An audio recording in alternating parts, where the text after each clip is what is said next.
கர்த்தருடைய நாமம் மகிமைப்படுவதாக. இந்த புதிய நாளுக்காய் கர்த்தரை நன்றியோடு ஸ்தோத்திரிக்கிறேன். இந்த புதிய நாளின் தியானத்துக்காய் எடுத்துக்கொண்ட வசனம் கலாத்தியர் 6வது அதிகாரம் 9வது வசனம். நன்மை செய்கிறதில் சோர்ந்து போகாமல் இருப்போமாக. நாம் தளர்ந்து போகாதிருந்தால் ஏற்ற காலத்தில் அறுப்போம். விளைந்த பலனை அறுக்கும்படியாய் விவசாயி காத்திருப்பது போல சோர்ந்து போகாமல் நாம் கர்த்தர் மேல் நம்பிக்கை வைத்திருக்கும் போது கர்த்தர் நம்மை ஆசீர்வதிக்கிற தேவனாயிருக்கிறார். நம்பிக்கையில் உறுதியாயிருந்து தொடர்ந்து நம்மால் இயன்றவரை மற்றவர்களுக்கு உதவியாயிருப்போம். ஆண்டவர் நமக்கு தந்த அந்த பணியை தொடர்ந்து செய்வோம். நம் கரங்களை திடப்படுத்துகிற கர்த்தர் நம் கூடவே இருந்து வழி நடத்துவார். நம் கிரியைக்கு பலனுண்டு.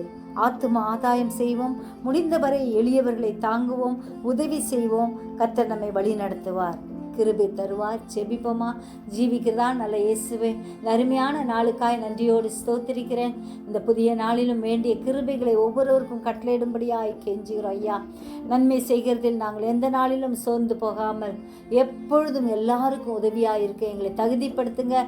வேண்டிய கிருபைகளை அதிகமாய் கட்டளையிடும்படியாய் செபிக்கிறோம் ஐயா. எப்பொழுதும் நாங்கள் உம்முடைய பொன்முகத்தை நோக்கி பார்க்க கிருபை தாரும் ஐயா.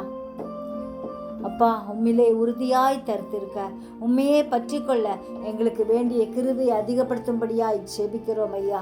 நீ தந்த இந்த அருமையான பணியை உமக்காய் செய்ய, உண்மை முத்தமாய் செய்ய எங்களுக்கு வேண்டிய பலத்தை அதிகப்படுத்தும்படியாய் கெஞ்சுகிறோம்.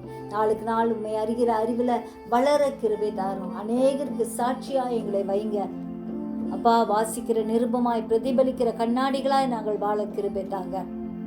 எங்களை காண்போர் எங்களிலிருந்து உண்மை காணட்ட ஐயா. நீரே எங்கள் ஒவ்வொருவரையும் பொறுப்பிடும் வழி நடத்தும். இயேசு மூலம் ஜெபங்கேளும் பிதாவே, ஆமென்.